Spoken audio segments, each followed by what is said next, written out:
안녕하세요. 해외 증시 소셜 플랫폼 피케주입니다.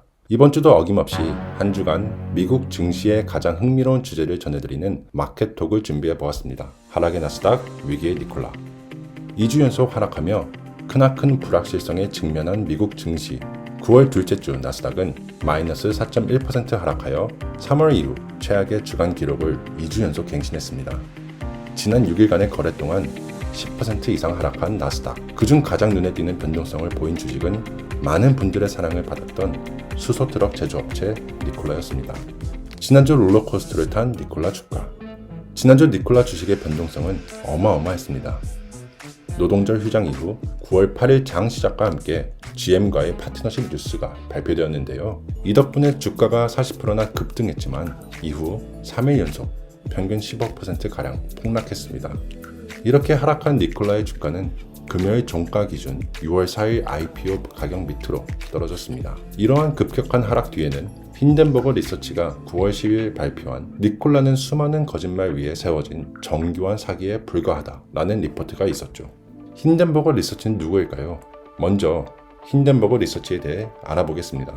힌덴버거 리서치는 Forensic Financial Research, 즉 회사의 회계 부정, 배임, 횡령, 내부자 거래, 제품 불량 등 구린 구석들을 들춰내는 리서치를 전문으로 흥신소 같은 역할을 한다고 이해하시면 쉬울 것 같습니다. 힌덴버거 리서치는 과거에도 여러 논란과 소송에 휘말린 역사가 있습니다. 최근엔 코로나 테스트 및 치료제 관련 회사들의 사기 및 부정을 고발하면서 실제 미국 SC의 행동까지 이어진 예가 있습니다. 비록 잘 알려진 회사는 아니지만 그 전적에서 무시할 만한 곳은 아니라는 뜻이죠. 힌덴버거 리서치 총정리. 상당한 분량의 힌덴버거 리서치를 직접 읽어본 결과 다음과 같이 정리할 수 있을 것 같습니다. 첫 번째, 니콜라는 상장회사 역사상 최악이자 최대의 사기이다. GM이 니콜라와 파트너십을 체결한 것은 대체 연료 자동차 시장에서 뒤처지지 않기 위한 조급함이 만들어낸 결과이다. 두 번째, 니콜라 창업자 트레버 밀튼의 이력은 허풍과 조작의 연속이다. 세 번째, 시제품 트럭으로 발표된 트럭은 운행은커녕 전원이 들어오지도 않았다. 니콜라가 성과를 홍보하기 위해 제작한 영상은 사실 무동력으로 언덕에서 굴린 연출이었다.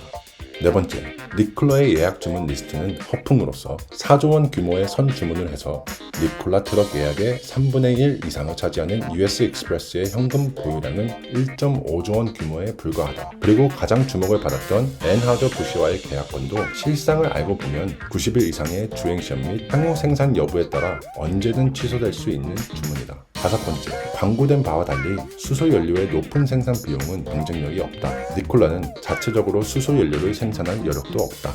그리고 리서치는 이외에도 팀원의 전문성, 트럭 생산 능력, 비즈니스 모델 전반에 걸친 문제 제기 등을 했습니다. 이 정도면 정말 회사 존립 자체가 허구라고 주장하고 있는 것이지요. 니콜라와 GM의 반응. 이런 엄청난 혐의에 대해 니콜라와 GM 모두의 반응은 격렬합니다. 니콜라 측은 힌덴버거 리포트가 탐욕에 의한 공매도 세력의 농간이라며 SEC 제소와 손해배상 청구를 공언했습니다. 니콜라는 법률 싸움을 위해 세계 최대의 엘리트 로펌, 매출액이 4조 원이 넘는 펄클랜 & 앨리스를 고용했습니다. 한국으로 치면 김앤장을 고용한 셈이지요. 졸지의 조급함에 못 이겨 사기 기업과 파트너십을 체결한 것이 되어버린 GM은 협력을 통해 가치를 창출할 것으로 확신한다며 여전한 신뢰를 드러냈습니다. 과연 이 사건은 어떻게 끝나게 될까요? 기대의 사기극일지 아니면 공매도 세력의 작전일지 어느 쪽으로 결론이 나도 흥미로운 세계의 사건이 될 것 같습니다. 앞으로의 향배도 매주 화요일과 목요일에 올라오는 저희 피케주 영상에서 전해드릴 수 있도록 하겠습니다. 감사합니다.